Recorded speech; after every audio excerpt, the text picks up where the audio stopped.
Questions can be entered into the chat box in Zoom today, and we'll do our best to field these as time permits. The chat function can be located on the bottom navigation bar in Zoom. We really value your input and comments. We actively use this information to better shape administrative rules to meet your needs, so please continue to be engaged throughout the process. Comments can be submitted to Commerce using the form that we've posted on our webpage, and one of us will paste the link to the chat box as well. Next slide.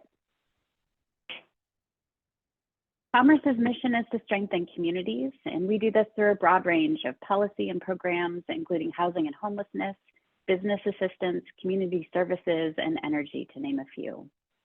Next slide, please. Our agenda for today's workshop is to provide a summary of comments that we've received to date.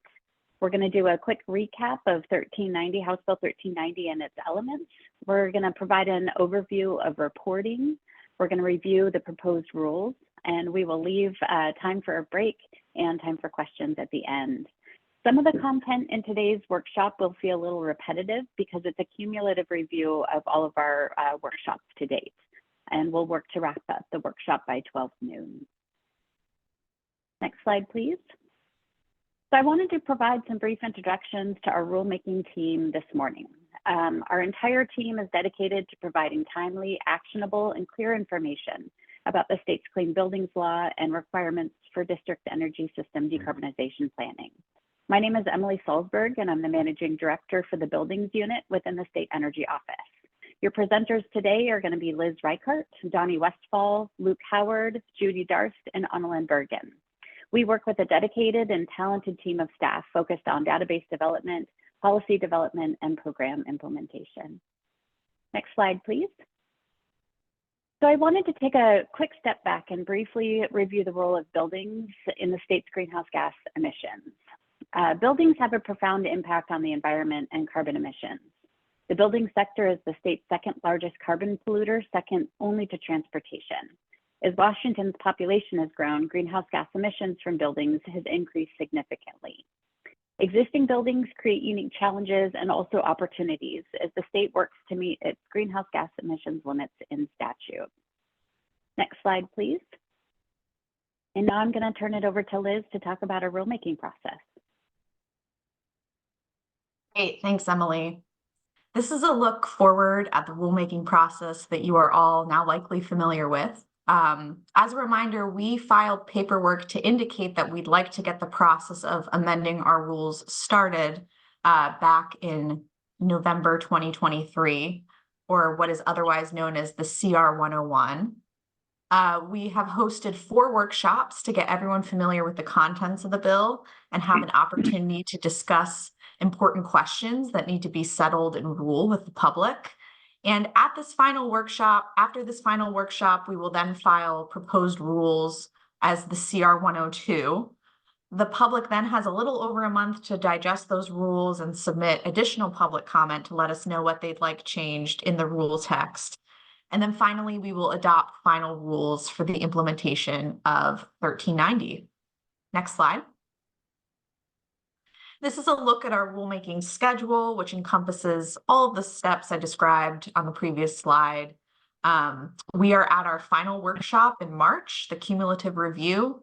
Our intention is to file draft rules in April and to host a public hearing shortly thereafter. And our intention is to file final proposed rules in May or June. Next slide. And this slide depicts the cycle of public comments during the workshop phase. After every workshop, we've been emailing draft rules to registrants and later posting them on the website as soon as possible. After each workshop, we then gave 2 weeks to comment on draft rule text and have always summarized feedback at the subsequent workshop, where this process is then repeated. However, after this final workshop, we'll be moving forward with draft rules in the coming weeks. That doesn't mean that the public comment period ends. In fact, it continues. So you can still send in your comments both before and after we file those draft rules. However, the earlier you get your comments in, the better, the more time our team has to digest your valuable feedback. And then finally, all that we ask of participants in these workshops is to be respectful, to use the chats or comment forms to provide feedback. Our goal is really for these rules to be a reflection of our work here together, and our rules will only benefit from these workshops being inclusive and participatory. So we just ask that everyone be respectful and use good manners. Next slide. And now I will hand it over to Donnie. Thanks, Liz. Next slide. All right, so we received some great comments on the proposed rules that were presented at the last workshop.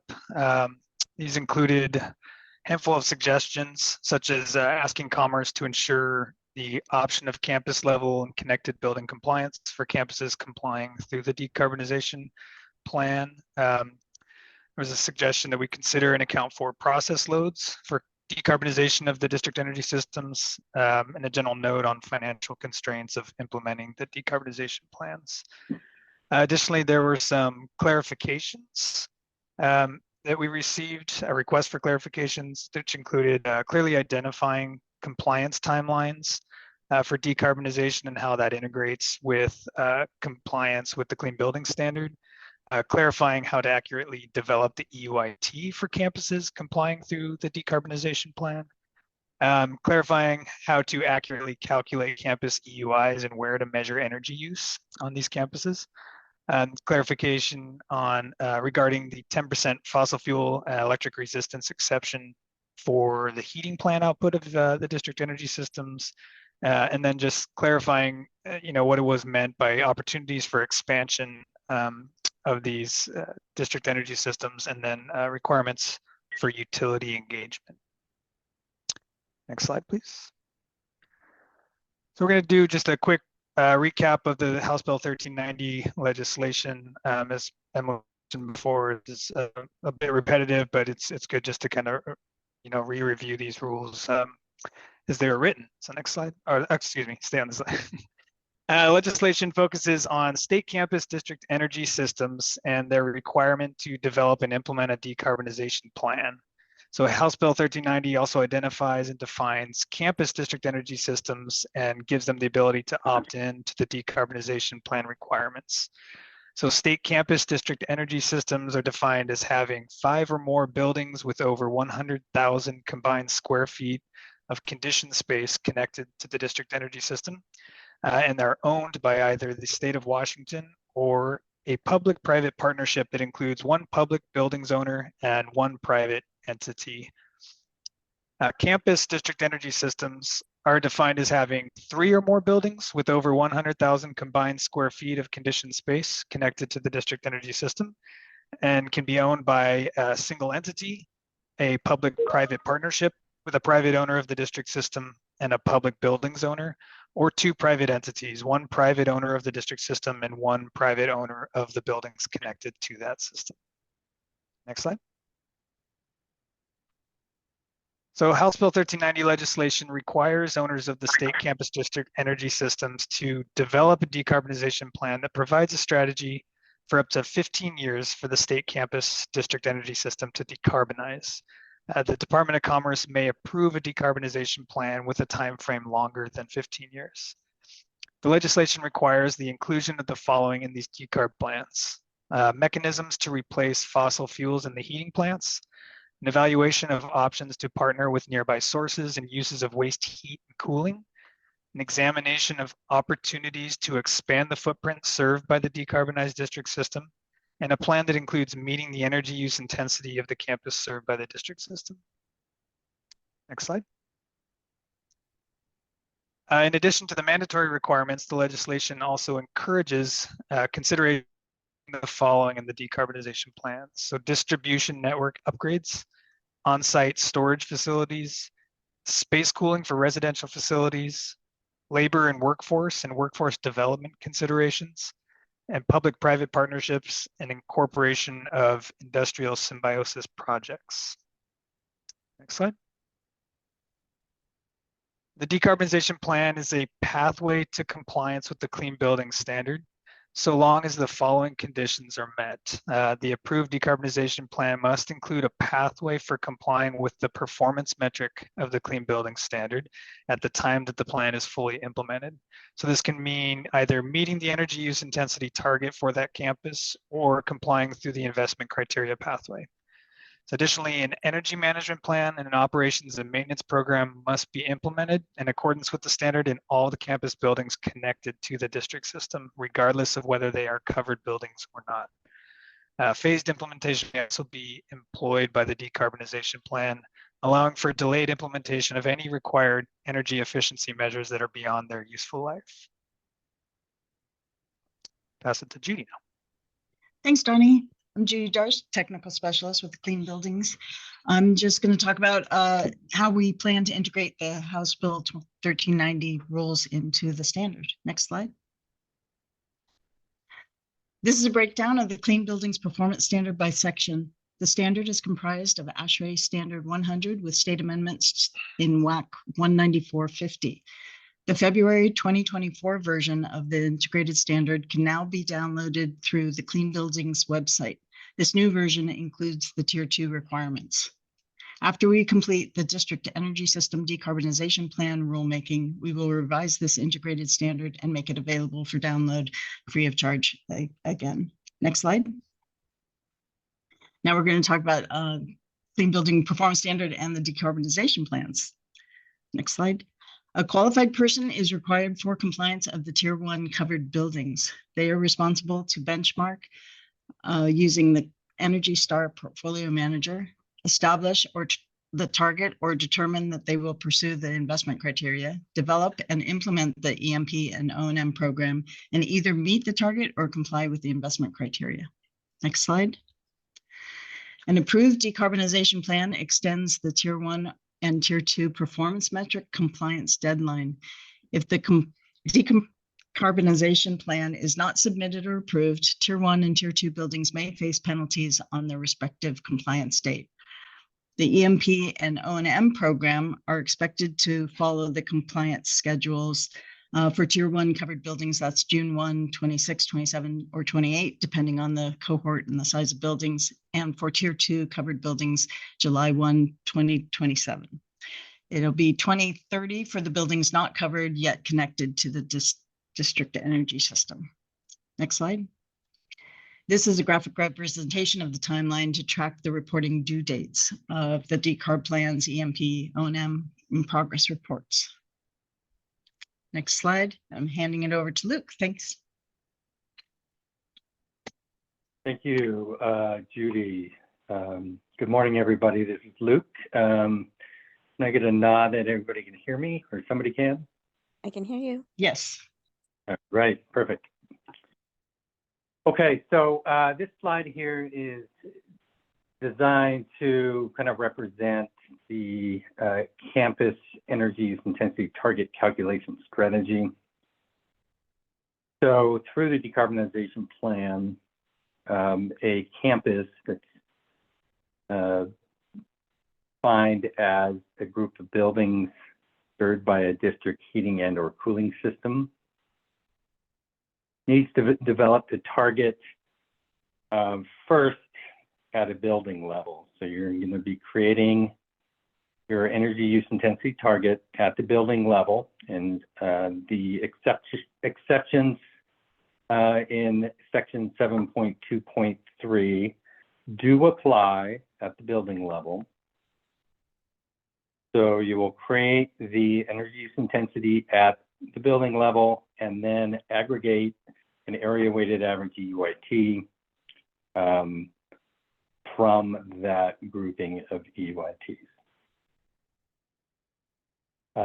Any exempt buildings or buildings without targets will not be included in the energy use intensity target setting. They will also not be included in the energy use intensity calculation. Next slide, please. So when we're measuring EUI for the campus, we're measuring all energy sources imported into the buildings on that campus. Okay, We're also measuring the energy entering the district energy system heating plant or cooling plant. Any waste heat that is exported from the campus can be deducted out if it's utilized in other buildings. And that goes the same for excess renewable energy produced. So if you have renewables on the campus that are both being used directly by the buildings on the campus and the any extra renewable energy produced that's exported back to the grid, that can be deducted out of the EUI calculation for the campus. Next slide. So there are still 2 compliance pathways through the decarbonization plan in terms of complying with the performance metrics of the Clean Building Performance Standard. You can either meet the energy use intensity target for campus through the decarbonization plan, or you can pursue the investment criteria through the decarbonization plan. Keep in mind that if you are pursuing the investment criteria through the decarbonization plan, the investment criteria requires a level 2 energy audit on all tier 1 buildings located on that campus. Next slide. Okay, let's talk a little bit about reporting. So the first actual reporting required for the decarbonization plan is notification to Commerce, the HJ. This notification needs to be submitted by June 30th of this year, 2024.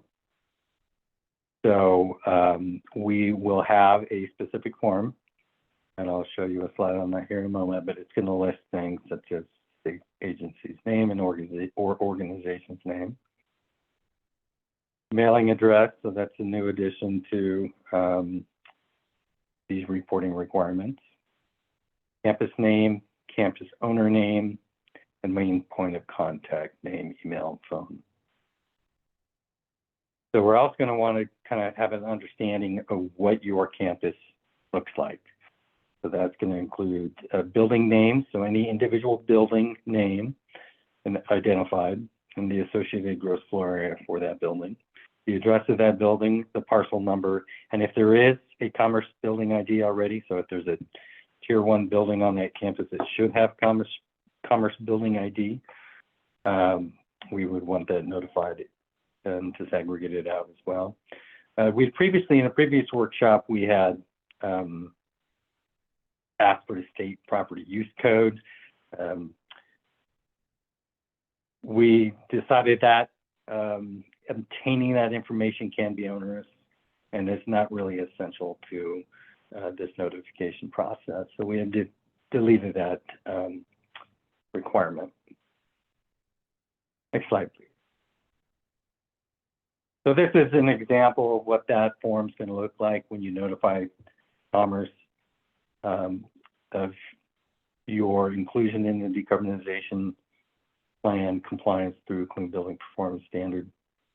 So again, that's required of state-owned buildings that meet the definition of campus, state-owned campus, and then it also includes any private sector campuses that meet the definition, opting into compliance through the decarbonization plan. So we will send out more information in the bulletin regarding this form. And we will also, as Annalyn will note later, we will be having a workshop, a post-rulemaking workshop for all folks opting in or subject to the decarbonization plan. This workshop will work as a more in-depth training on the requirements of the standard. Next slide. All right, so compliance forms. You will likely recognize some of these forms from the Clean Building Performance Standard requirements, forms B, C, D, and F. There's really no change to those. from what currently exists. We have developed Form J, which is a modified Form A. So if you're familiar with Form A, it's kind of the general compliance reporting form for clean building performance standard. Form J is kind of modified to accommodate root buildings such as campuses. Form K is really the decarbonization plan outline.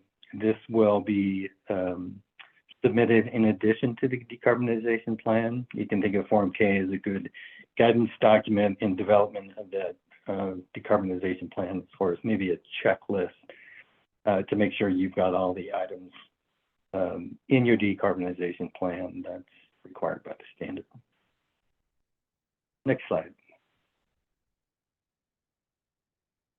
So we talked about the initial notification to HJ, which is due in June of 2024. So a year later, June 30th, 2025, final decarbonization plans are due and shall be submitted to Commerce. So we're going to go over the specifics of the decarbonization plan today. But you will see all those forms outlined in section W 4.1.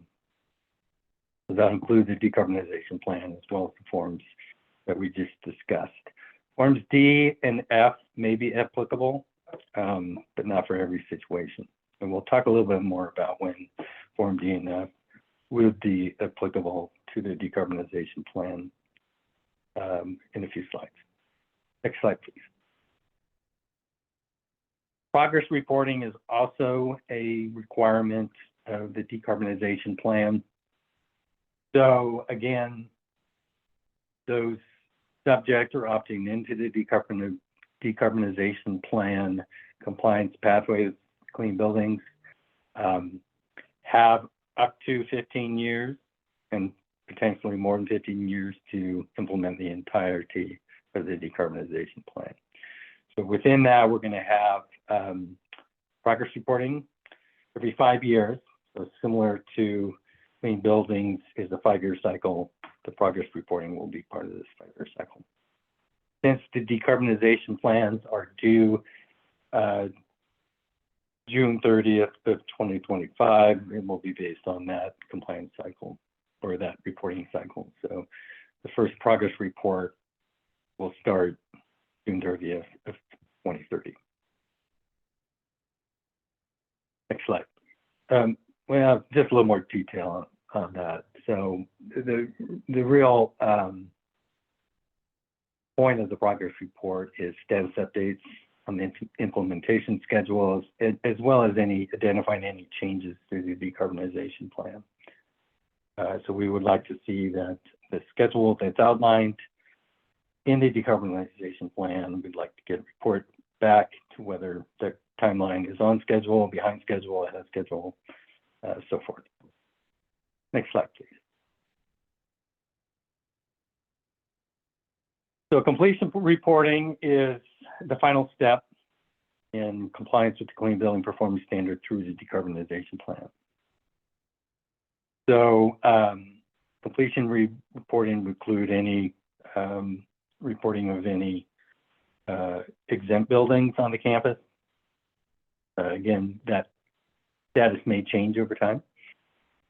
So a completion reporting, if there are any exempt buildings not reported previously, we would like to see that. If you are meeting the energy use intensity target through that decarbonization plan, we're going to see these forms. If you are meeting the Clean Buildings Performance Standard through investment criteria, we're going to want to see the same forms in addition to Form D and F. You notice that Form C, we have a note that is struck through for the investment criteria that was included in our last workshop. But realistically, the Form C is applicable to all decarbonization plans. Form C is the designation or the calculation of the energy use intensity from Energy Star Portfolio Manager. Next slide.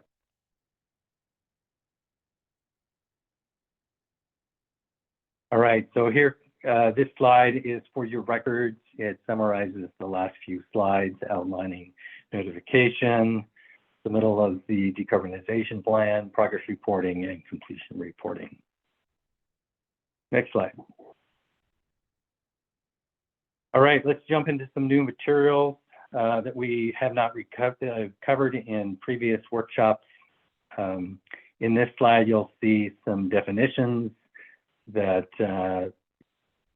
primarily we have covered these definitions in previous workshops, but we wanted to keep them listed and highlight the new definitions or the definitions that we have amended, and that would be the decarbonization plan definition, group buildings definition, and qualified person.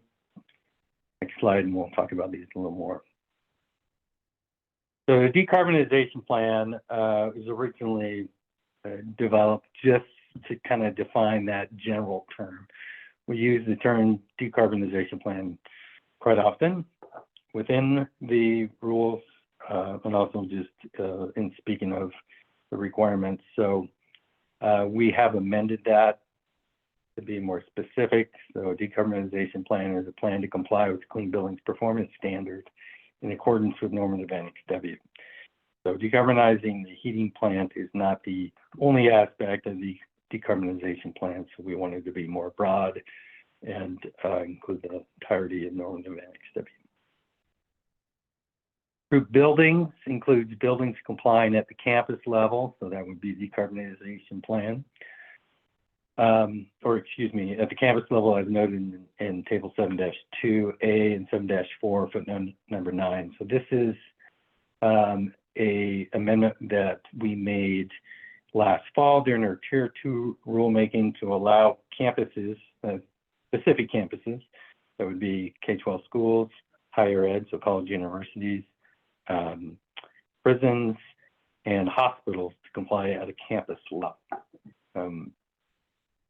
Those are all highlighted in footnote 9 of table 7-2A and 7-4. So if you want to see a specific definition of that, you'll find it there.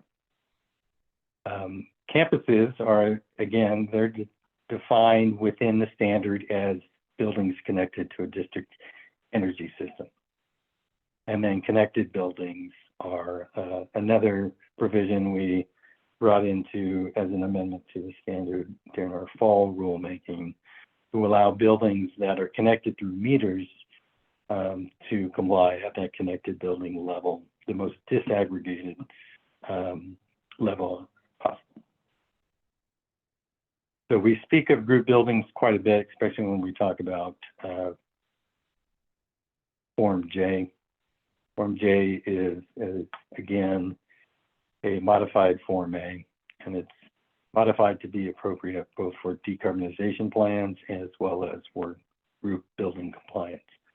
I do want to note that campuses can still comply at a connected building level or a campus level. So that could be a broader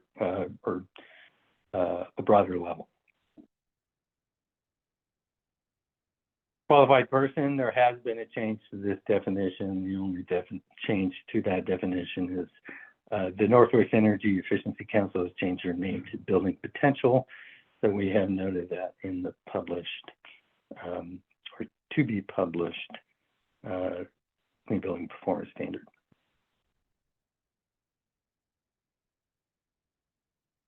Decarbonization plan.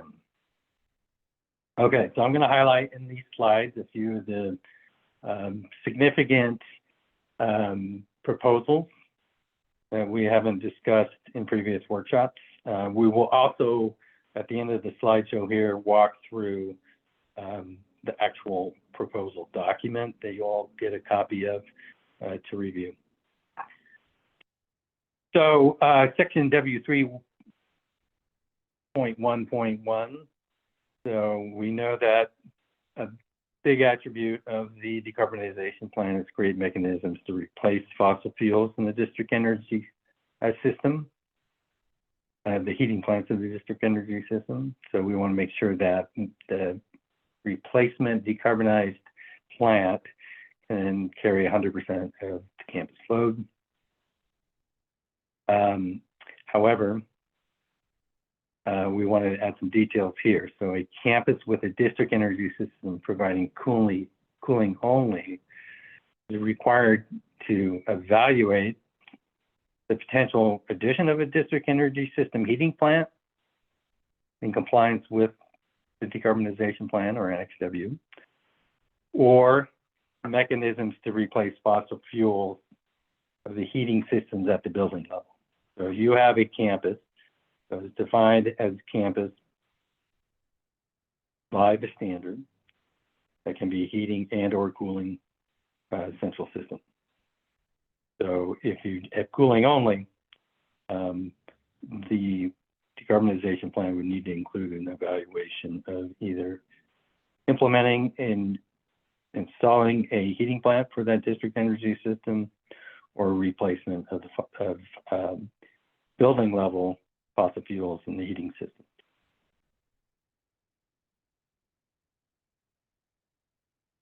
Okay, so if a building that is currently has a district cooling system only decides through this evaluation to decarbonize the building, or decarbonize the heating systems at the building level, or they intend to install a district energy system heating plant, then they would be able to pursue the standard in compliance with section, with the decarbonization plan, which really means that they're going to get an extended compliance schedule in order to do that work.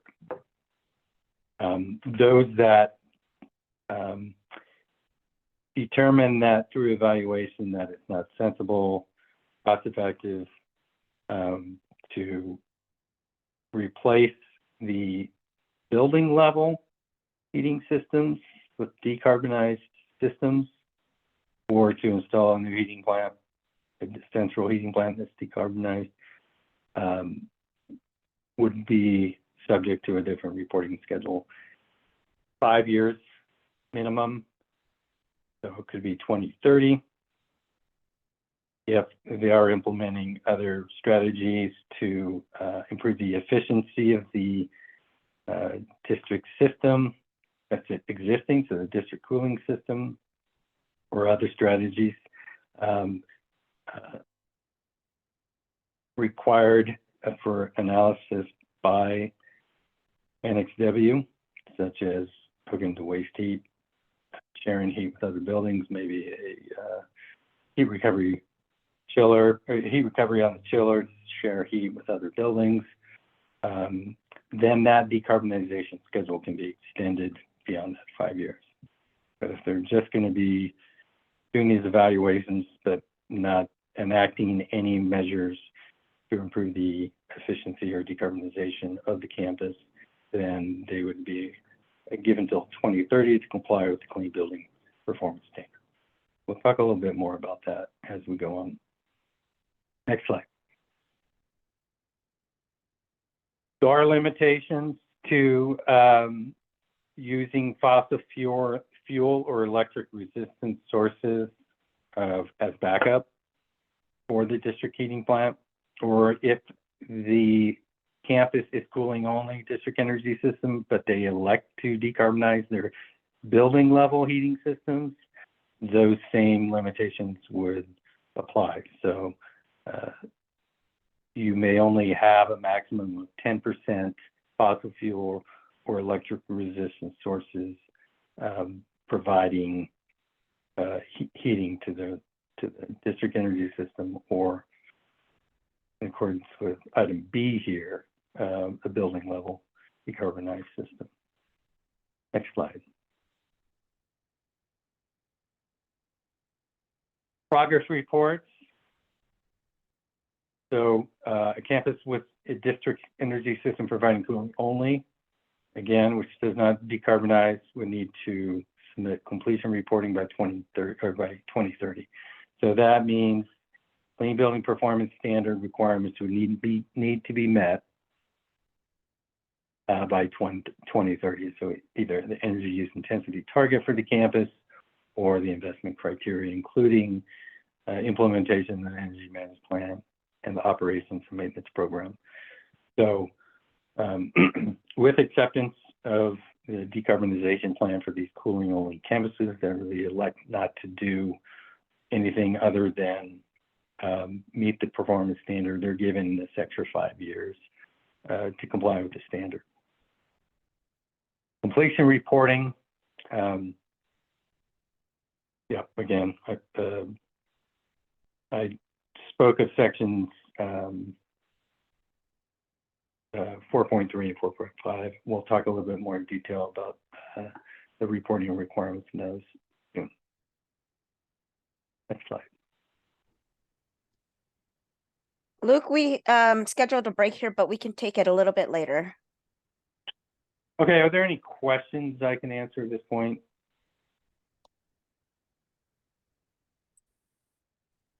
Yeah, it looks like we just got a couple in here.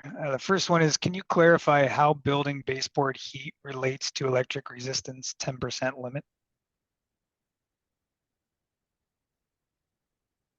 Okay, so the limitation of 10% of fossil fuel or electric resistance applies to the district energy systems heating plants that exist.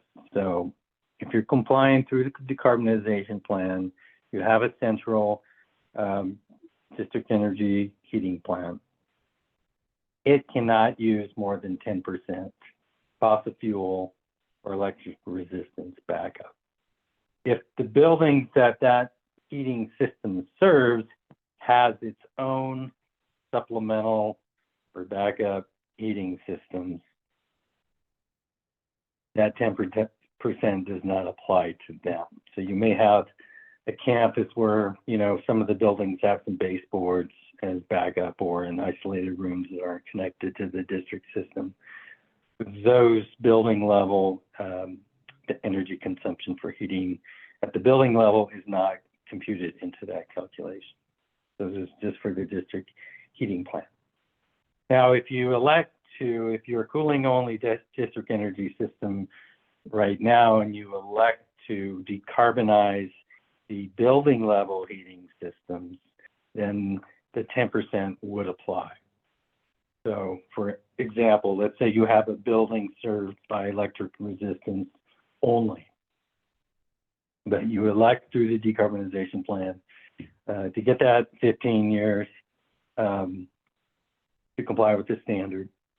You're going to decarbonize that building level and you install a bunch of heat pumps, for example.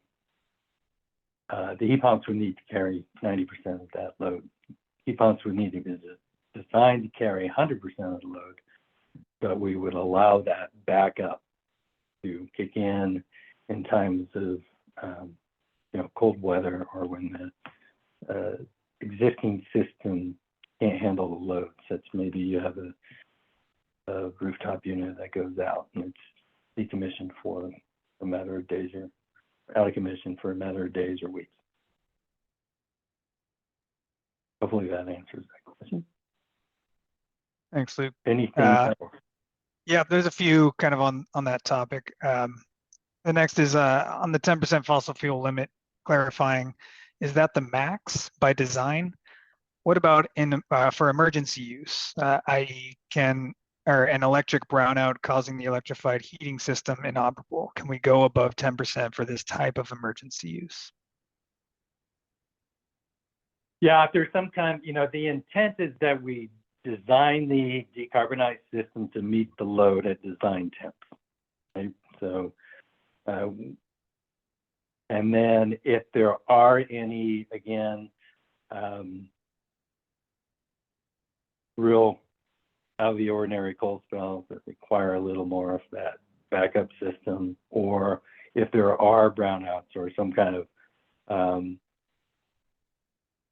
natural disaster or some kind of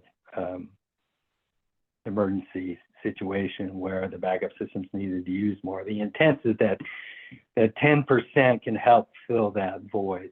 Now, if there's some reason, and I'm not sure how we can codify this, but if there's some reason that there's some justification for needing that emergency backup, or I am, if you got any creative ways that we can create some language in the rules in order to accommodate for that, please send in your suggestions. We certainly, I think you all can understand the intent here. We don't want people to be using a backup system as a primary system or even close to it. Yeah, Luke, totally get it. Dave Woodson here. I was the one asking the question, and I totally get the intent, but I'm also wanting to make sure that in my journey to decarbonize, that I'm also ensuring that I have resilience for those and then, like, we don't have rolling brownouts right now in the state of Washington, so it's not an issue, but they have them in California. And it's hard not to think that might not be that could be a reality for us 5-10 years from now.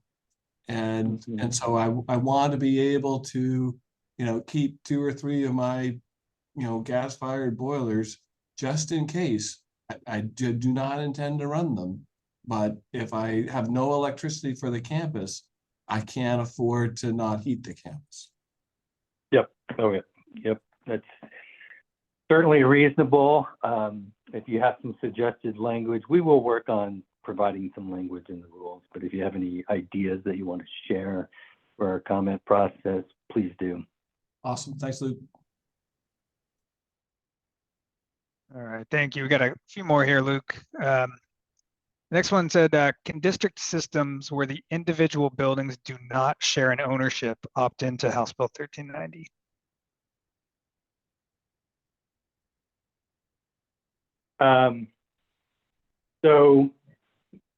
Well, we'll talk about this when we look at the proposed language.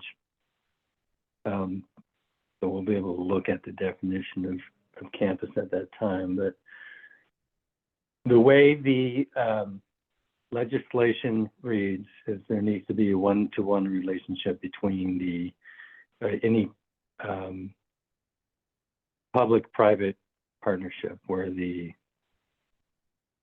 public, it could be that the public, it's publicly owned building served by a private energy system. So that would have to be one private energy system serving one public entity. Or it could be the other way around. It could be one public and district energy system serving one private group of buildings.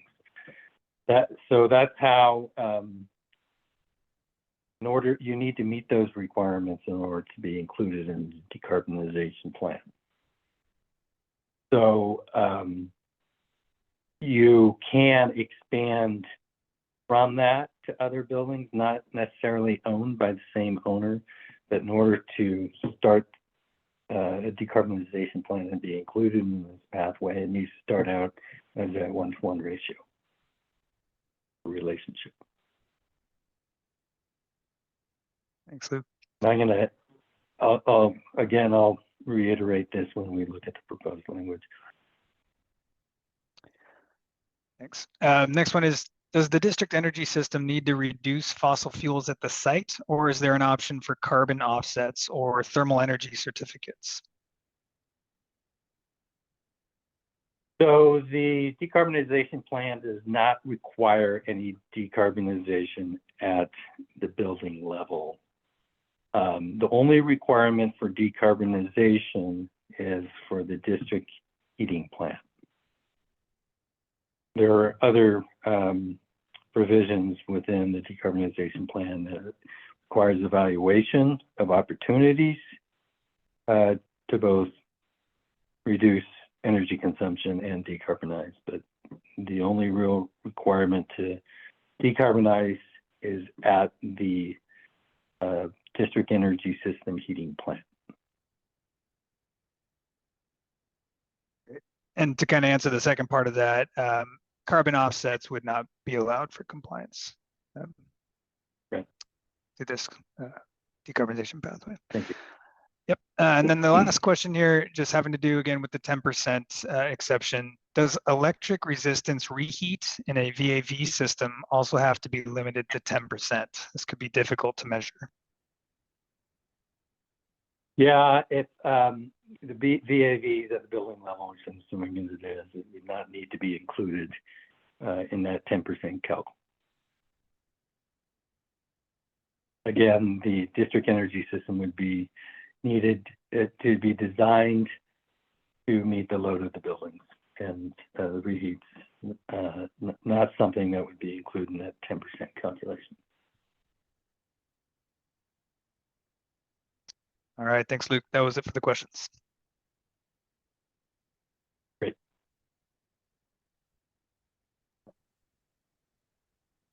Okay, this is, would you like to take a break or would you like to drive on for another 10 minutes? We can do Donnie's part. Form K. Yeah, let's go ahead and jump into Form K. Donnie's ready for that. That works. All right. So as presented in the previous workshop, we developed Form K to serve as an outline of the contents of the decarbonization plan. So Commerce will require Form K in addition to the completed decarbonization plan to serve as that content checklist and kind of an attestation of completion for the plan itself. So I'll, in these next few slides, just summarize the contents of Form K, and then we'll share the proposed rules a little bit later on in the workshop. Next slide. So Form K will be required when submitting the final decarbonization plan. It'll be required when submitting the subsequent progress reporting, and as well with the completion reporting at the time of the implementation of the decarbonization plan. So this section here just is indicating which reporting requirement is being met when you're submitting for those different reporting requirements. Next slide. So section 2 of Form K is really the meat of the decarbonization plan. It includes the project scope of work. This section must include like a summary of the existing district energy system and campus layout, as well as a description of the proposed decarbonized district energy system and the campus layout after the implementation of the decarb plan. So among other things, the scope must include an inventory of buildings on the campus that are served by the district system pre and post decarbonization, descriptions of the current and proposed heating and or cooling system types, including the output capacities of the current and proposed systems, the thermal distribution loop layouts, and the current and proposed energy metering configurations. The section will also include evaluations of utilizing the waste heat opportunities for heat and cooling, as well as an evaluation of opportunities to expand the district energy system to other buildings, and then how these considerations may be incorporated into the system design.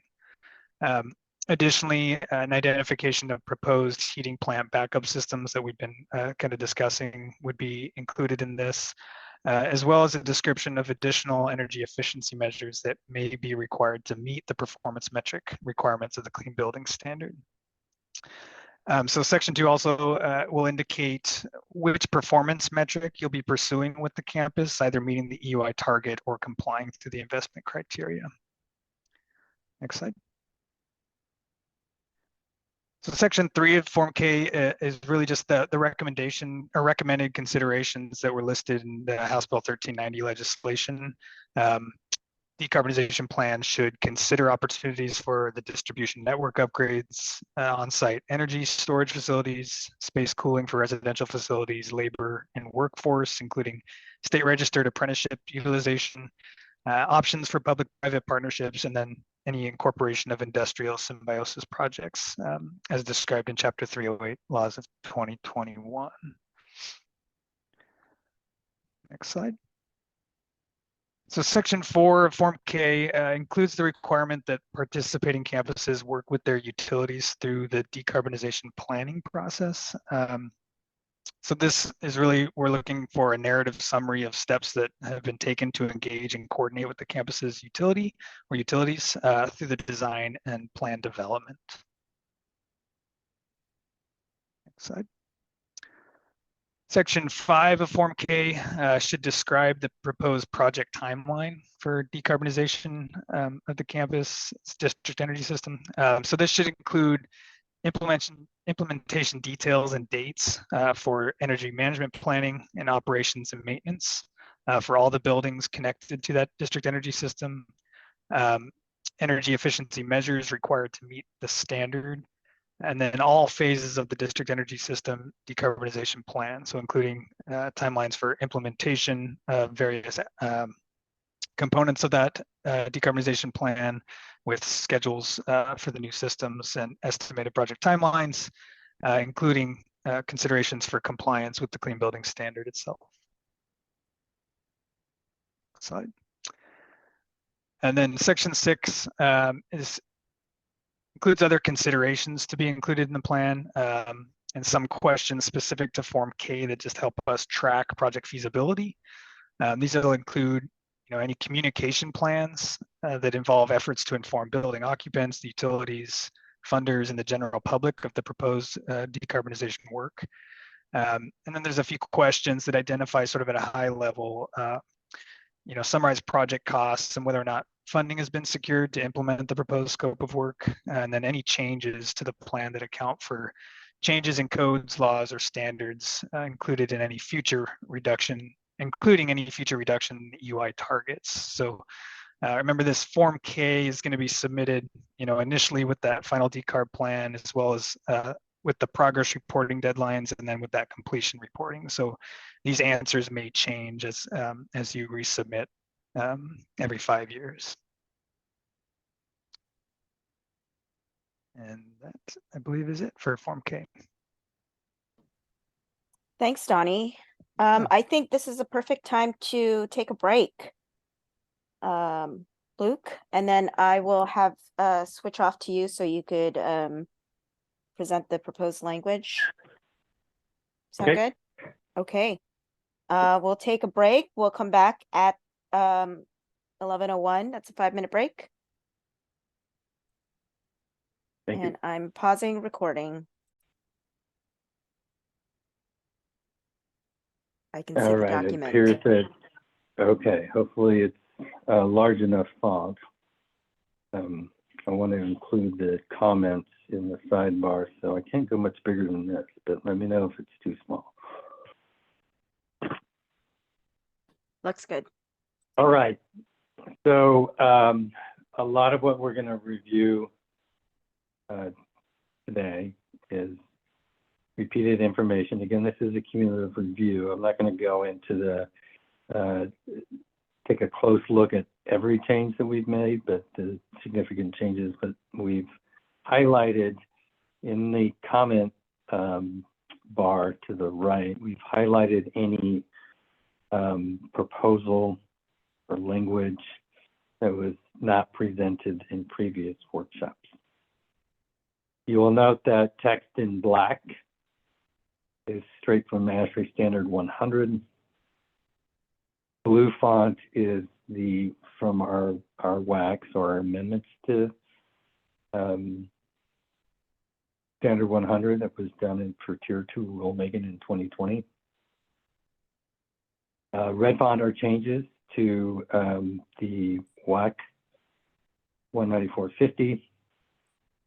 When we get to normative Annex W, everything in there is new.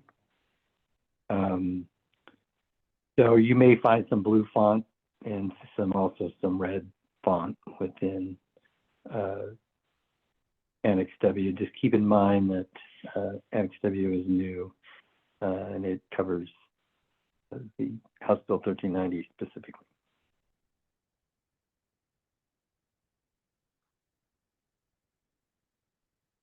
So nothing new in the forward from what we presented before, as well as the purpose and the scope. You will notice we have a note, just some previous workshops about the scope here. Adding a summary of of the decarbonization requirements within the scope. So again, campuses complying through the decarbonization plan are given up to 15 years plus in some cases to implement the plan and come into compliance with the Clean Building Performance Standard. State campuses are required to create a decarbonization plan. Private campuses can opt in. So here's our definitions of campus district energy system, and we have made some new notes in the sidebar here just to reiterate that the legislation intent is that for those to be subject or opt into the decarbonization plan, there must be a one-to-one relationship between the district energy system owner and the building owner. It could be a single entity as well that owns both.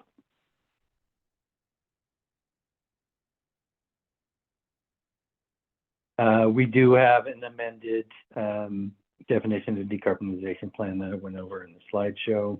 This is noted here. Group buildings as well is a new definition to not only cover the decarbonization plan compliance pathway, but also if you're complying through the campus level or the connected building level. And that all relates back to Form J as well.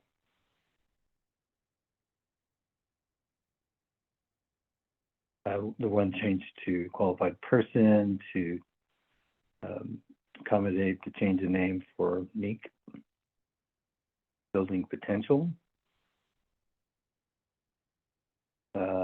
We have some definitions in here, again, just kind of drawing out the one-to-one relationship between public and private partnerships within the definition of not only campus, but also state campus district energy systems.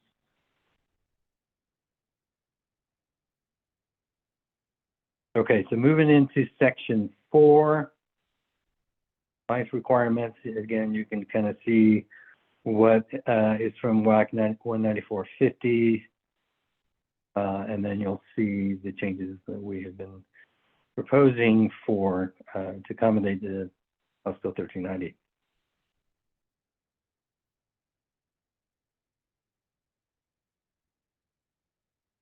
So just general requirements here that we covered before.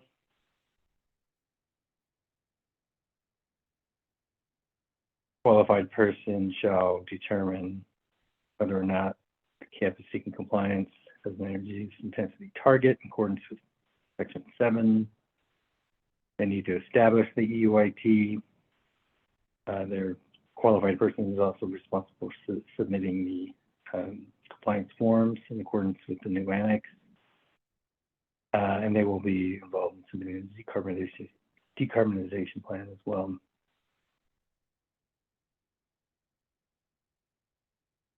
Energy management plan and operations and maintenance program.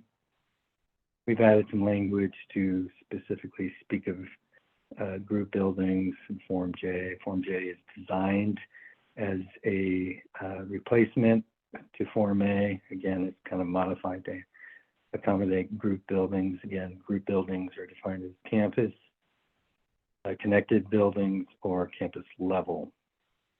We understand that the two terms, campus and campus level, can be confusing, but campus is defined as noted up above in definitions by the legislature. We were not able to change that definition. So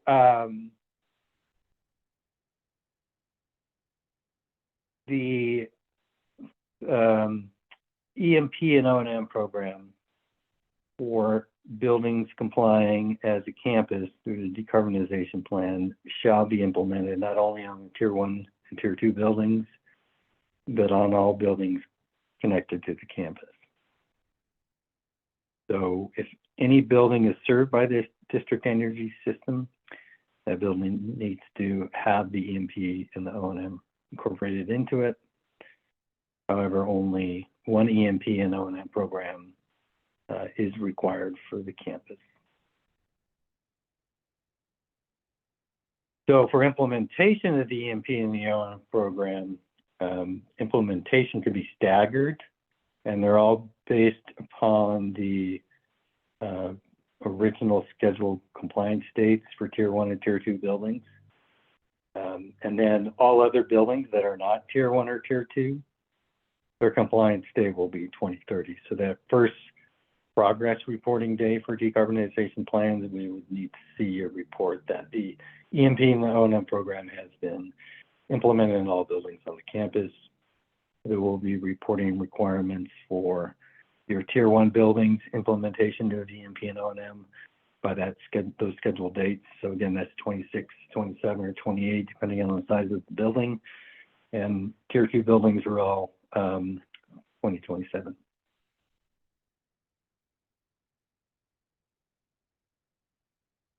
Some references changed here for Form J. Again, some reiteration that you only need one EMP covering the campus. EMP energy management plan technically includes the operations and maintenance program, but we only need one energy management plan and operations and maintenance program for the whole thing.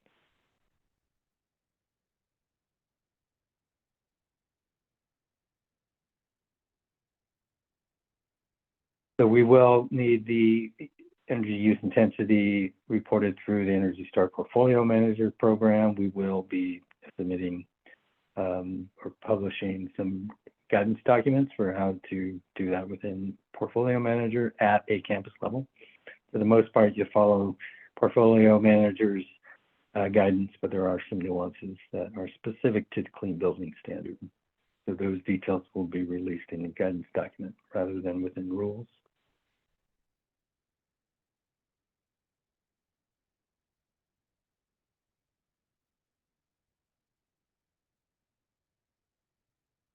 Okay, so the energy management plan, the lighting schedules are not going to be required in buildings that do not meet the definition of covered buildings. So again, Tier 1, Tier 2 may need to produce a lighting schedule for those buildings unless they meet one of these exceptions. And that goes for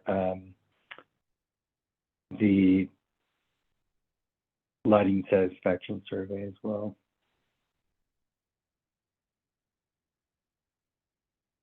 Moving down to 5.2, which is how to create your EUI. EUI is based on measurement of all energy consumed by the buildings on the campus. Again, I want to reiterate that the decarbonization plan is based on the campus, so all buildings connected to the district energy system.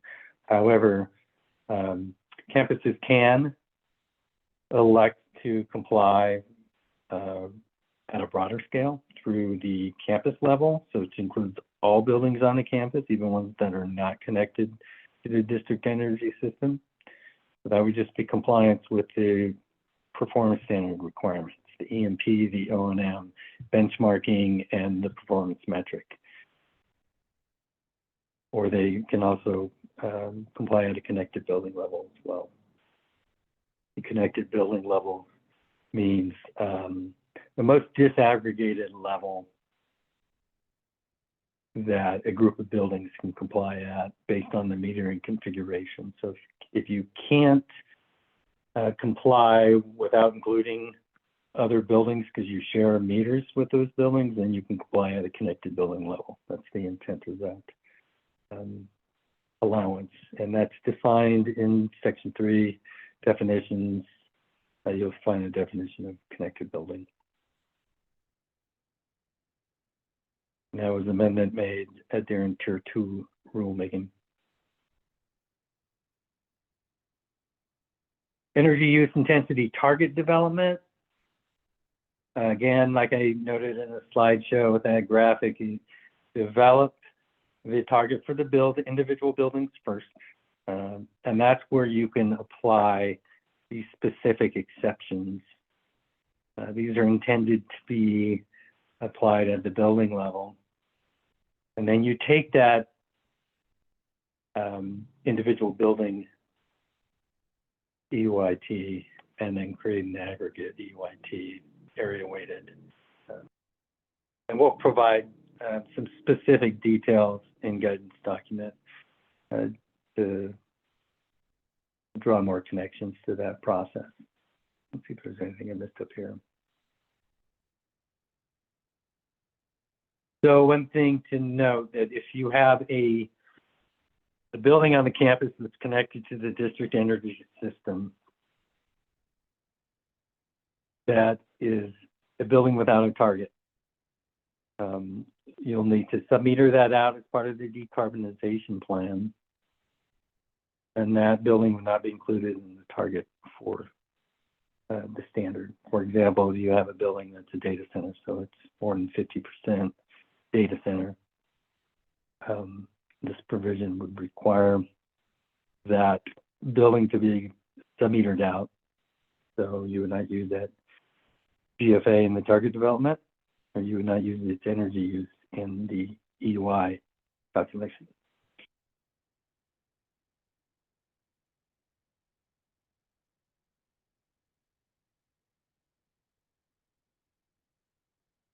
Just a specific note about how these exceptions apply at the building level. And we have added some language here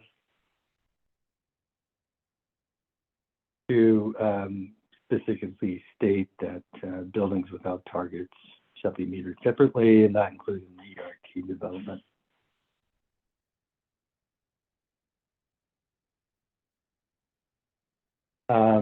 One that we wanted to add to the energy audit requirements is a level 2 energy audit is not necessarily required for the decarbonization plan, but you may need some kind of analysis. It's like you're gonna need some kind of analysis in the decarbonization plan. Any energy efficiency measures identified that are needed to meet the energy use intensity target will need to be documented in Form D. That's the energy assets for tools energy audit template, DOE. So that's a current form used for clean building performance compliance. We made some changes to these exceptions to 9.1.1. So this is the measurement and verification requirements. We are allowing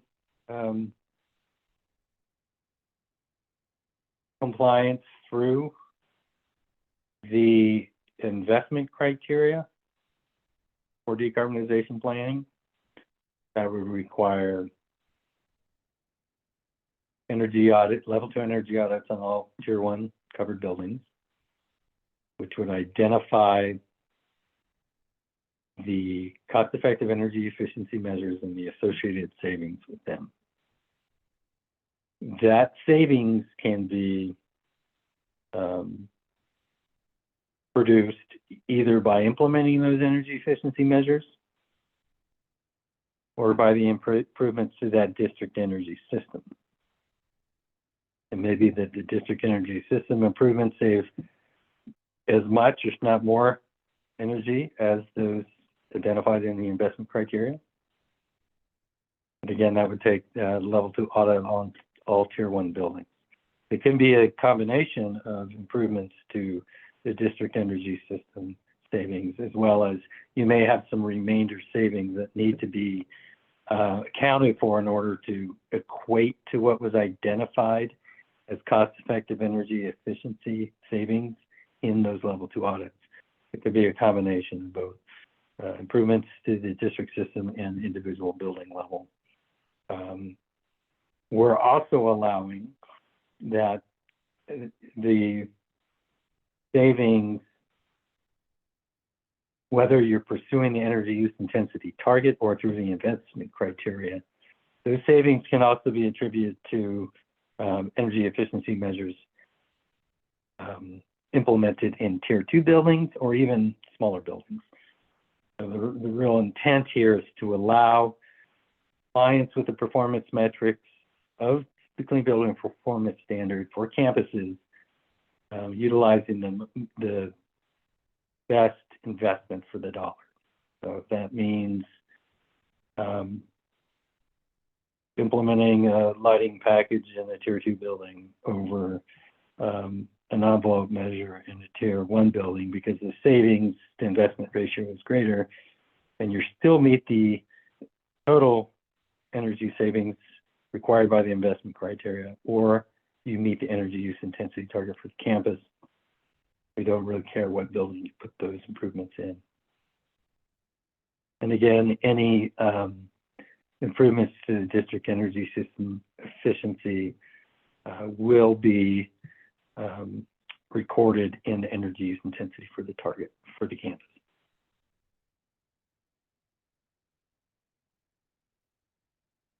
So this kind of highlights the changes in that language.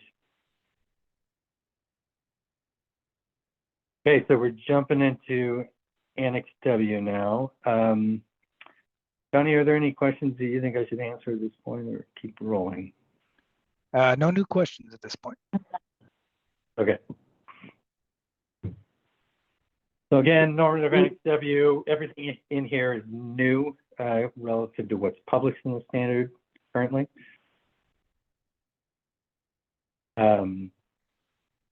So it's not just the stuff in red. So most of the blue language is, or some of it's relevant to existing language within the standard, but just keep in mind all of Annex W is new. And it's particular to the decarbonization plan, general compliance and reporting requirements. The notification, we talked about notification in the slideshow. There's going to be a specific amount of information that we need by June 30th in order to notify us that either you're starting your decarbonization plan if you're a state campus, or that you're opting into the decarbonization plan if you're a private campus. Again, we've added agency organization mailing address, and we've deleted state property use code from what we presented at the previous workshop. This just shows deletion of a previous version of that same information.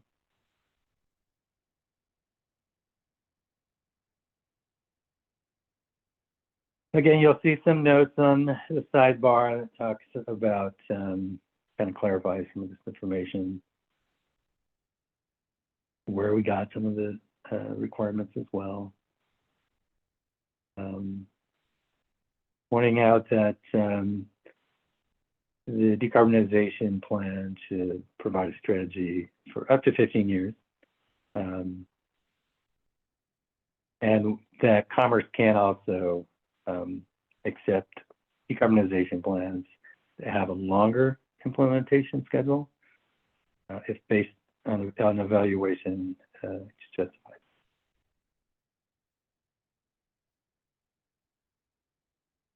So we added some more details in here for campuses that only have a district energy system that provides cooling only. I highlighted these in the slides as well, but let's review it again. So a campus with a district energy system providing only cooling shall evaluate for the potential for an addition of a district energy system heating plant in accordance with the standard, so a decarbonized heating plant. And mechanisms to replace fossil fuels at the building level. for the heating system.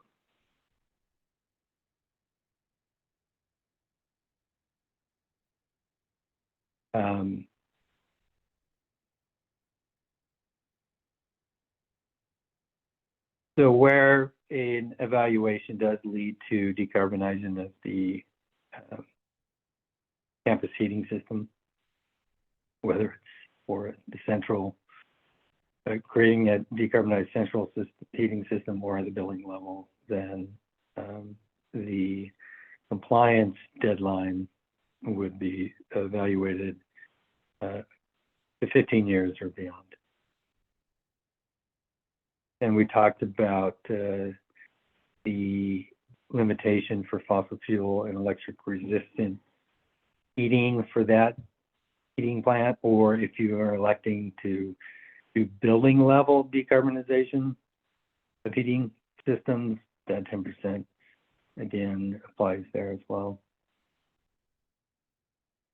And if you have an idea of how to incorporate some more specific language on allowance for emergencies for above that 10%, that may be useful to codify. Again, it's certainly not the intent to make people freeze in the dark. So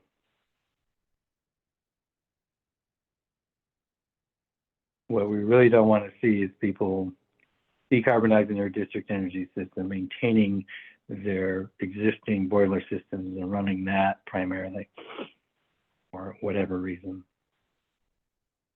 Hey, Luke. Other than for, yeah. All right, we got one question, and it seems appropriate maybe to answer this now. If the EUIT is not met after the decarbonization plan is complete, is that when the investment criteria is applied? Well, there's two ways to think about this. There may be justification in that the decarbonization of the district heating system actually occurs prior to meeting the target. So there may be some opportunities to essentially have conditional compliance until the target is met, as long as all the energy efficiency measures that are required to meet the target have been implemented.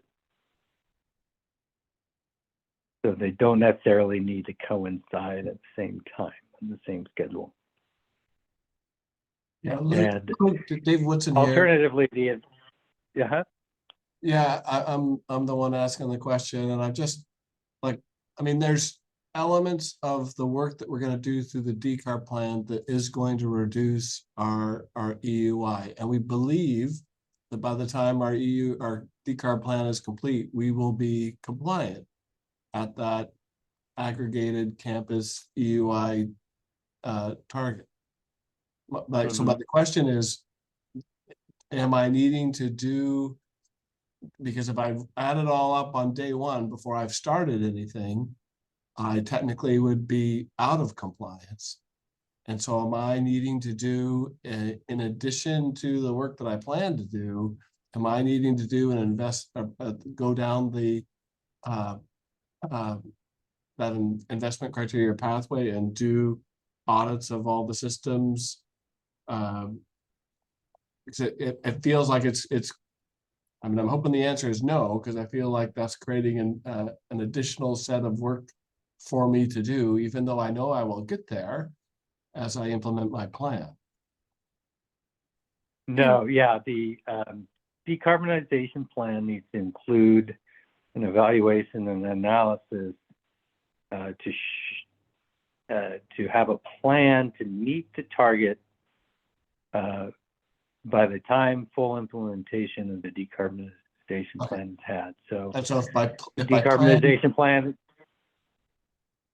my plan meets the target, then I'm good. Yep. Okay, thank you. And again, the plan should have a schedule of when those improvements are implemented. So it may be that, you know, you're going to do some work on this building by 2035, right? That would be scheduled within the implementation plan. So it has to have enough detail of what your capital investment plan is there. Yeah, no worries. Thank you. And part of the progress reporting is that if things change over time, you know, there may be new technology Sure.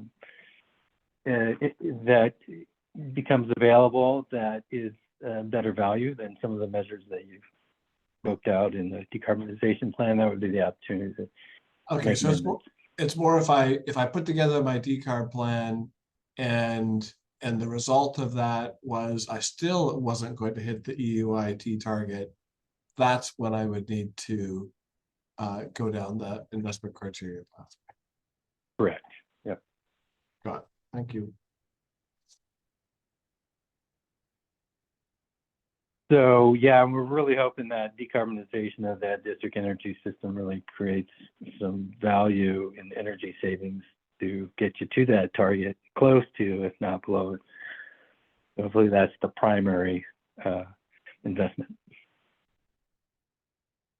Okay, moving on here. We're going to provide more details in some of these items within the guidance document rather than in rules. We'll provide some examples of what an examination of opportunities to add buildings or facilities to the district energy system would look like. So we're not adding a whole lot of detail in here based beyond what the original legislation noted, but just keep in mind that we will be creating more guidance documents for that. But it should include any planned buildings. Part of the decarbonization plan is to expand your district energy system to include more buildings. Certainly put that in the decarbonization plan. Okay, so this is just noting that the energy management plan, operations and maintenance program, as well as the the EUIT or the investment criteria must be met.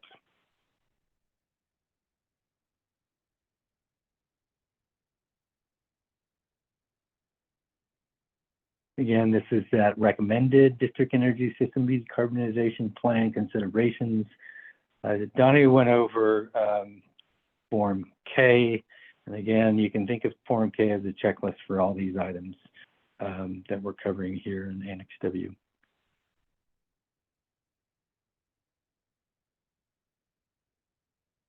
Utility engagement. A little more detail about the compliance schedule. June 30th, 2024, just notify Commerce that you're starting your decarbonization plans. There's some campus level data that we'll need. If you're opting in, that's an opportunity for you to notify us that you're opting into the decarbonization plan and to expect a decarbonization plan by June 30th of 2025. The energy management plan operations programs are to be implemented. They can be staggered according to the schedules for Tier 1 and Tier 2 buildings, and by 2030 for all remaining buildings. Progress reports on a 5-year cycle. And those progress reports are essentially going to look at utilize Form J and any amendments to the decarbonization plan, as well as a few other forms. Completion reporting is required on completion, and that's going to show that the campus meets the energy use intensity target or the investment criteria, the standards, as well as EMP and O&M are implemented. Again, campuses with district energy systems providing only cooling have till June 30th, 2030 with the decarbonization plan to comply with the provisions of the Clean Building Performance Standard. The decarbonization plan that they submit by 2025 will kind of cover the decarbonization plan requirements.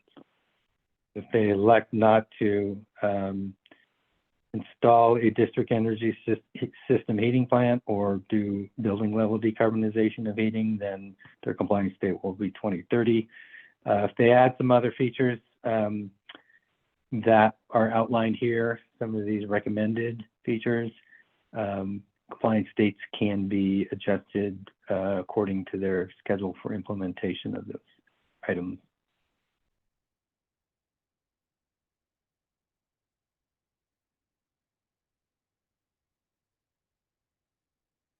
Here's the plan review and evaluation. So those decarbonization plans will be reviewed and they need to be approved. We may ask for revisions. Section W4 just kind of goes into the specific reporting forms required at the different intervals. So we got the general decarbonization plan reporting,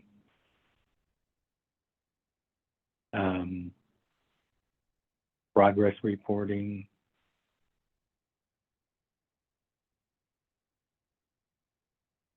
again, identifying revisions, Form J, K, B, C, D, F is applicable. Again, Form D is the energy audit template. Form F is the life cycle cost analysis tool that is required for the investment criteria or for campuses electing to decommission a district energy system heating plant, which we reviewed in our last workshop, and I didn't call that out today. Here we go. Item 2 of section W 3.1.1. The decommissioning of a district energy system is allowed if it's proven that it's more cost effective and saves more energy to decarbonize at the building level. And required Form F for the life cycle cost analysis.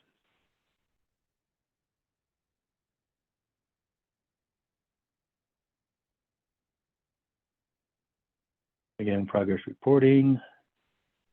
If you have exempt buildings on the campus, that needs to be documented in accordance to provisions in section Z 6.7 for tier 1 buildings and Y 6.7 for tier 2 buildings.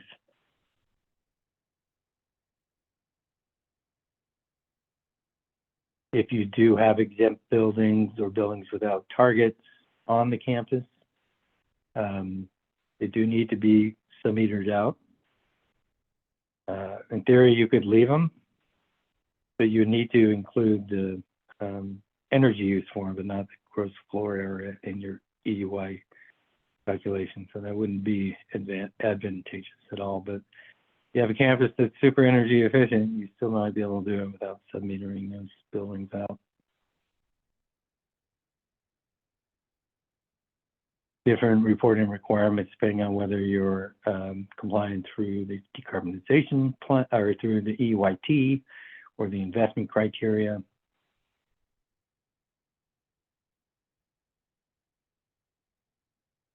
So again, exception to the W 3.1.1 is that decommissioning of the district energy system.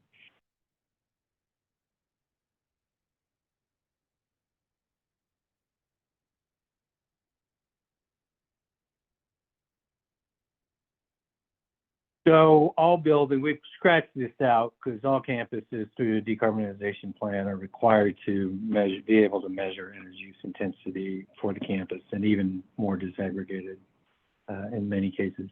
So we took out this exception for Form C. Form C is the Energy Star Portfolio Manager account. So all these campuses should have a portfolio manager account and have the metering capability to measure the EUI for that campus. And that could be at the broader level. Remember, it could be connected building level or campus level.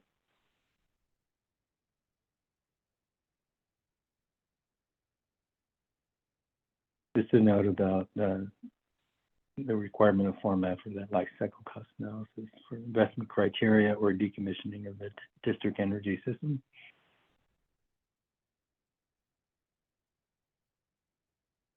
So if a building owner has failed to submit a decarbonization plan, penalties can be assessed, and they will be assessed in accordance with the Clean Building Performance Standard requirements in Annex Z and Y.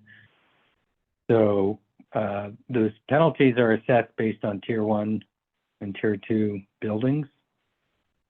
So they're based on their sort of compliance states. So there are no penalties specific to non-compliance with the decarbonization plan, but there are penalties specific to non-compliance with the performance metric and the other requirements of the Clean Building Performance Standard. And those will all be based upon those original scheduled compliance dates.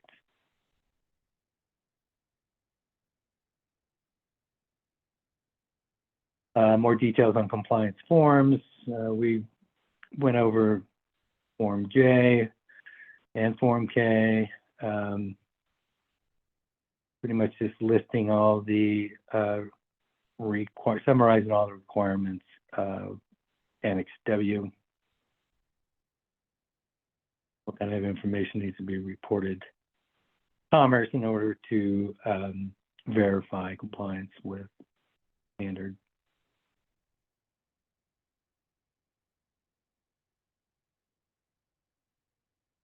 Nothing, no real new material here. It's all been outlined in the slideshow or previously in this document.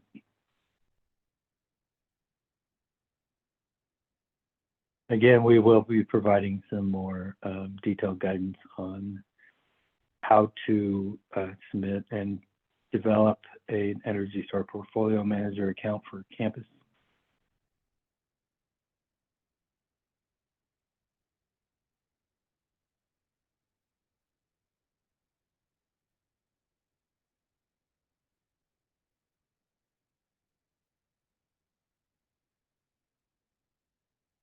So again, when you're pursuing the investment criteria at a campus, a Tier 1 for all level 2 energy audit needs to be performed in all Tier 1 covered buildings, and Form D would be provided to document that.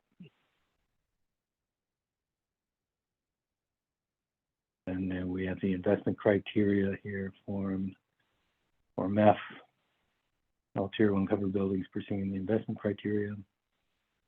And it's specifically noted within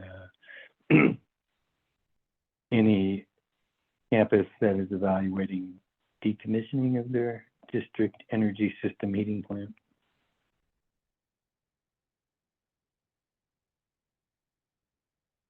So last workshop, we provided an outline of Form K, and here's the final proposal to date of Form K. So it's been reformatted, some details have been added as well. So again, Form K is going to be submitted whether for your submittal of your decarbonization plan in June of 2025, progress reporting as well as completion reporting. So progress reporting is every 5 years, completion reporting is when everything has been, all the provisions of the standard have been met. We're going to want some detail on what in your decarbonization plan. We want to see some detail on what the existing systems are. So what are the loads, capacities, distribution system, so on and so forth. We want identification of whether the decarbonization plan includes Clean Building Performance Standard compliance at the campus level, connected building level, or excuse me, as a campus, connected building level, or the campus level. Again, I'm sorry about the confusion between these two. Campus level is defined in footnote 9 within table 7-2A and 7-4. Campus is defined in section 3, both connected building. We want to know what the baseline energy use intensity target is. That may change, so you may start out with a specific energy target, but as you implement the plan, buildings may change activity and that target may vary over time. That would be updated in any project progress reports as well. What is the measured energy use intensity as a baseline? So again, this is the existing system description. The decarbonization plan will also include the proposed district energy system and campus layout. So if you're connecting to any new buildings, for example, what is the new system going to look like? We want to make sure that the system is designed to match the load.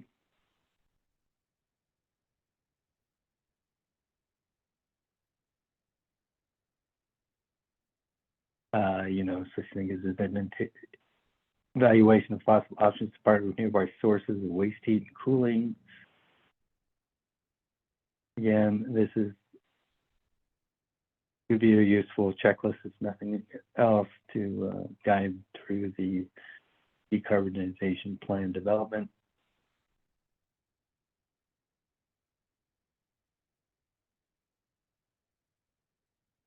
What are the proposed performance metrics? So if you're pursuing the EUIT or investment criteria, again, what is your proposed benchmarking?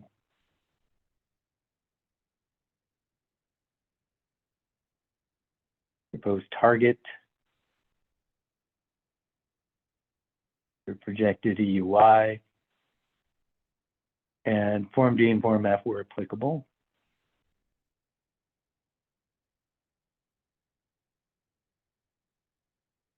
So metering requirements. We want to make sure that the decarbonization plan includes provisions that allow for measuring the district energy system's delivery to each building. So how much energy is each building getting? So this is important for management of building level energy consumption. We want to make sure that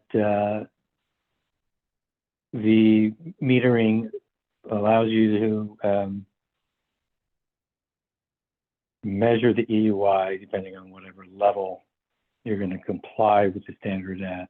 So that's either at the, as a campus, as a connected building level, or campus level. We are currently developing a guidance document with more detail on those 3 group building compliance pathways. And lastly, we need to see some independent end-use metering in the district backup heating plant. When measurement verification occurs, again, we want to make sure that you're within those, that 10% limit of fossil fuel and electric resistance that are backup to the district energy system heating plant.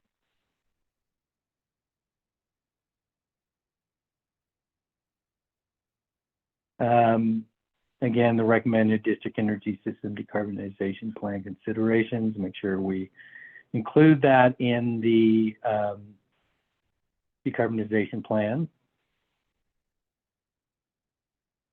Utility engagement, you want to make sure you reach out to your utilities.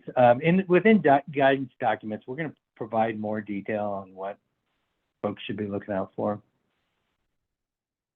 Obviously, you want to communicate with your utility providers to make sure that they're aware of this plan to decarbonize the district energy system and the impacts it may have. Timeline and schedule. This is can be very useful, obviously, for implementation on the building owner side, but as well as progress reporting for us.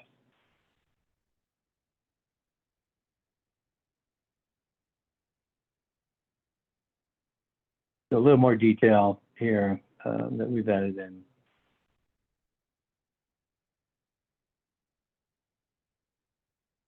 And lastly, other considerations. Donnie had spoke of these sections in his slideshow. Okay, I'm going to stop sharing. Before I stop sharing, Donnie, are there any relevant questions I can answer now before we go back to Annalyn? Yeah, we got 2 questions. See if we have time to answer both. The first one is, if an assessment is done that determines that 2 or 3 buildings are better to decarbonize as disconnected from the district system, do those buildings now follow the tier 1, tier 2 pathway, or can they still comply via the campus decarbonization pathway?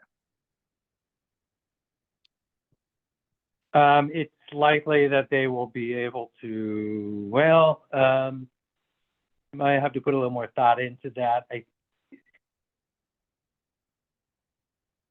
It's likely that they could be incorporated into the decarbonization plan timeline. It may mean that any measures that are needed to be implemented in those buildings will have a different timeline than the full decarbonization of the district heating plant, depending on the evaluation in the decarbonization plan. But I think there's some room to work with there. We'll put a little more thought into that. We'll make sure we write down that question and address it in the rules if applicable. All right, thanks. The next one is just clarifying on the ownership structure for qualifying for a decarbonization plan. So 1-to-1 means that you cannot have a district energy system where one of the connected buildings has a third ownership? Or does it mean that you could still use House Bill 1390 to comply, but separately owned buildings connected to the system would need to comply individually or separately at the building level? Yeah, no, the intent is when there needs to be that 1-to-1 ratio, it has to be one energy system serving one campus. If it's serving multiple campuses, it does not fall within the provisions of the decarbonization plan as written by the legislation. All right. Looks like we got one more. Oh, go ahead. Okay. You're gonna keep going. Did you have more to add? Well, Okay. I was just going to say it doesn't prevent future growth of that district energy system from serving other building owners in the future. But the intent of the legislation was that for the decarbonization plan itself, they were limiting it to that 1-to-1 relationship. Okay, thank you. Last one. How does Annex W3.2.3 language building-based compliance fit with section 4.2.1, third and fourth compliance with the single campus level EMP and O&M? Annex W3.2.3.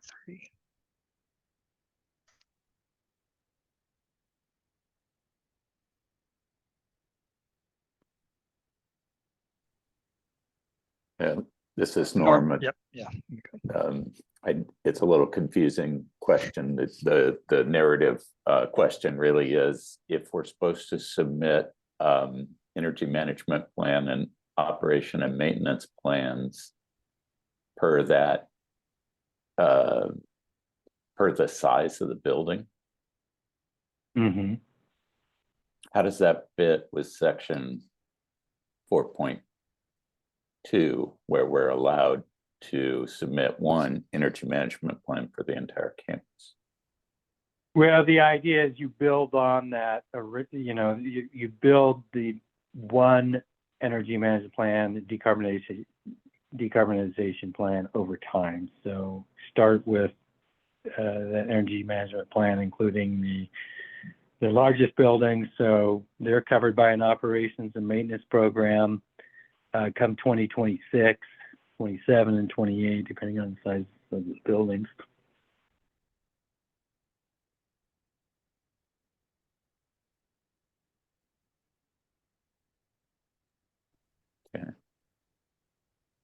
Luke, we may have lost audio for you. Can you hear me now? Yeah, we're good. Yeah. Yeah. Okay. I'm sorry if yeah, it's just based on the, you build it over time. So at the end, you have one energy management plan, operations and maintenance program, but you are allowed to go building by building. You don't have to have it all done for the whole campus by a specific date other than 2030. It's got to be staggered over that time.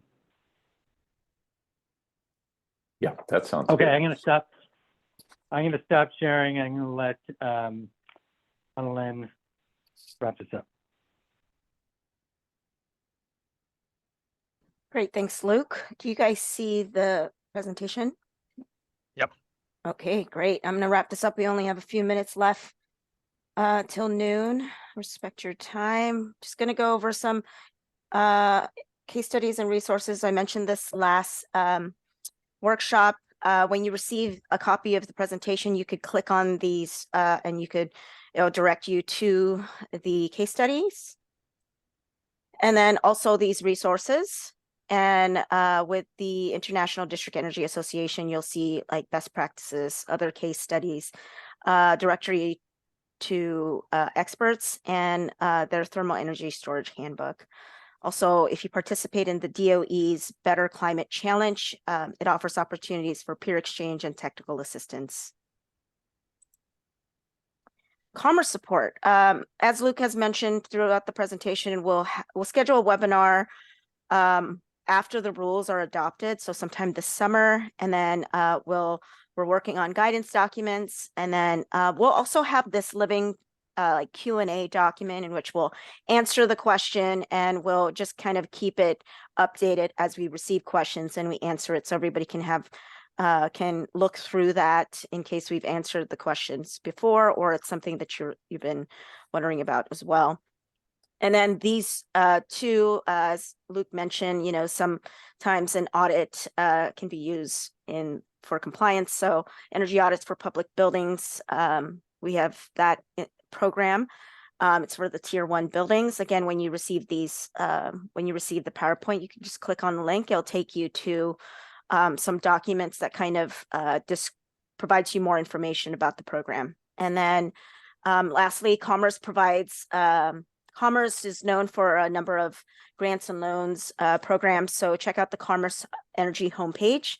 It'll contain a list and provide information and context. So if you click on it, it'll direct you to that page. And then again, so the proposed rules presented today is not the final rule. We'll continue to work on it and may change it based on the comments received.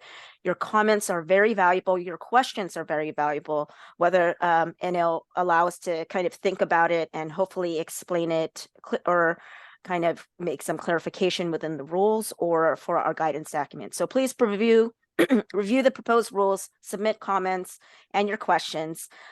You'll see another draft with the CR 102, and then that'll be before the public hearing. So you'll have an opportunity to review it, and then you can provide comment. Tune into the bulletin, the Clean Buildings homepage, your email. So anyone who's attended any of our workshops, you'll receive an email and links to all of these materials, including the CR 102, the proposed rules, and the details for the public hearing. You could submit comments in several different ways. You can use the comment form. Here's a screenshot of it. You can submit a comment by email, by specific, but we ask you that you just enter in the subject line House Bill 1390 comments. And during the public hearing, you can provide verbal testimony. So if you have any specific questions and would like a response, it's best to go through the customer support. But if your questions involve 1390, we're just going to take that as a comment and we'll just build some rules around it. I'd just like to thank you for your time. 2 hours is a lot in a day, and we appreciate you attending and your attention. You'll receive an email with a list of with the recording, the presentation, and the proposed rules. And if you have any questions, just let us know. Have a great day. Thank you.